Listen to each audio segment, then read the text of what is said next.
The next item we want to look at is the ISO 27002, which is the Information Security Management System, with a little bit more in detail. First and foremost, there's a risk assessment. Now, I've created a link there where you can actually look at the NIST documentation. However, the ISO 27002 provides the best practice recommendations for the complete information security management system. We're focusing on 12 key domains. And let's quickly walk through each one and its importance. Risk assessment here is the foundation of information security risk, where risks are identified, assessed, and prioritized to inform the security strategy. It ensures the organization understands its vulnerabilities and the potential threats. 2. The security policy. This is establishing a comprehensive security policy which is critical for setting the management direction and aligning the security initiatives with the organization's objectives. The Organization of Information Security in this domain, this focuses on the governance of information security, ensuring the right roles and responsibilities are in place to manage security across the organization.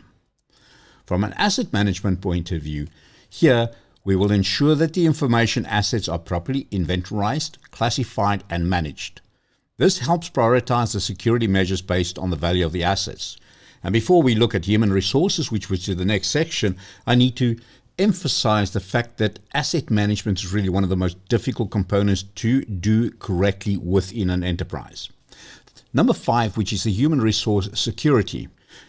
This domain addresses security concerns related to employees throughout their life cycle with the company. This is the onboarding process, role changes, and also the departure to minimize insider threats. Physical and environmental security focuses on the protection of physical computer facilities, ensuring that physical security controls safeguard critical IT infrastructure from unauthorized access and environmental risks. A communication and operations management. This is managing the technical security controls within systems and networks, which is key.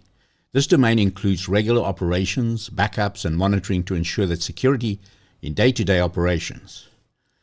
Access control, ensuring that access rights to systems, network, and data are restricted to authorized personnel only, preventing unauthorized access to sensitive information. Information system acquisition, development, and maintenance. Building security into applications from the ground up is critical. This domain ensures that the security is incorporated during the development and maintenance of information systems. 10. The information security incident management. Incident management is all about being prepared. This domain focuses on anticipating and responding to security breaches effectively and minimizing their impact. Business continuity management, ensuring that businesses' critical processes and systems are protected, they are maintained, and can be recovered swiftly in case of disruption, which is vital for operation resilience. Compliance, finally, ensuring conformance with information security policies, standards, regulations, and laws is crucial. This domain ensures that the organization meets legal and regulatory requirements, reducing risk of non-compliance. Together, all these domains of the ISO 27000 offer a comprehensive framework for managing information security risks effectively and ensuring resilience of the organization's security posture. There are a few benefits that we can also look at as well from an ISO 27002 point of view. First and foremost, it provides a framework for resolving security issues.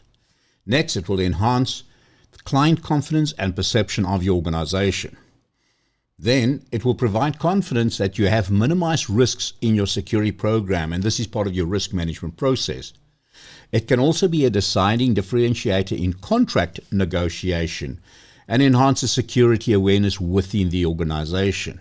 It also assists in the development of best practices.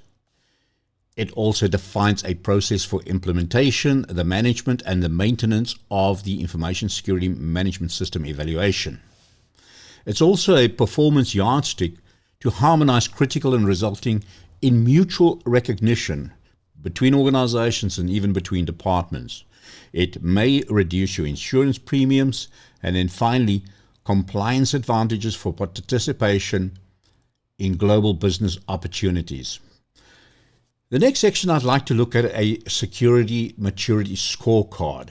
Now, in some areas, you'll look at a process called the CMMI, or the Capability Maturity Model Integration, which was developed for programming and development. However, it's been applied to a maturity scorecard throughout many of the security processes.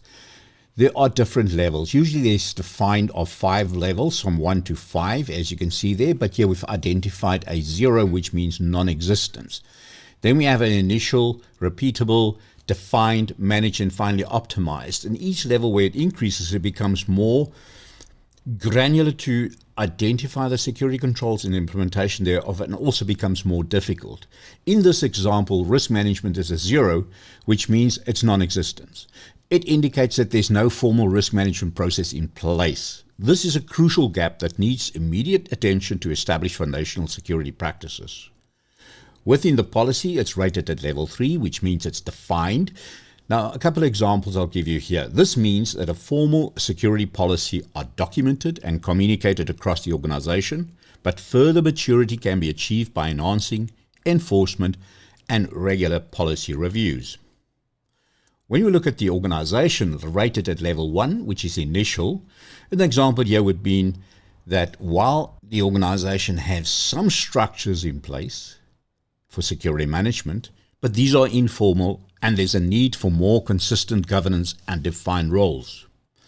Asset management is also rated at a level 1, meaning that while asset management processes exist, they are not fully standardized or applied consistently across the organization, making this area for improvement.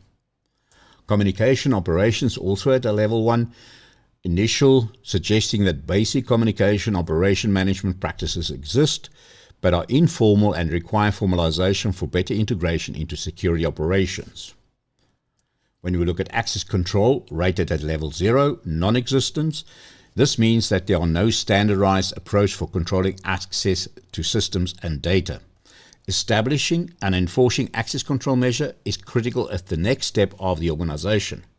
Also, if we look at information system acquisition, the development and the maintenance, non-existent, meaning that security considerations during the acquisition, the development and maintenance of information systems are not currently implemented and represents a significant risk. Incident managed rated at a level 2, which means it is repeatable, showing that there are some processes for responding to security incidents, but these are not fully formalized or consistently followed across the organization. Then finally, from a business continuity point of view, also rated at a level 0, which means non-existence, which indicates that there are no formal business continuity plan in place. This is another crucial gap or critical gap, as the ability to maintain operations during a crisis is essential. Now, if you look at something like this as a maturity scorecard, this can provide a clear overview of the organization's current security posture. And the goal would be to improve these maturity levels by establishing a formal process, looking at where we are and where we want to be, and in defining the steps to get to our endpoint. This will ensure also a consistent application and continuously optimizing them to enhance the organization's resilience to cyber threats.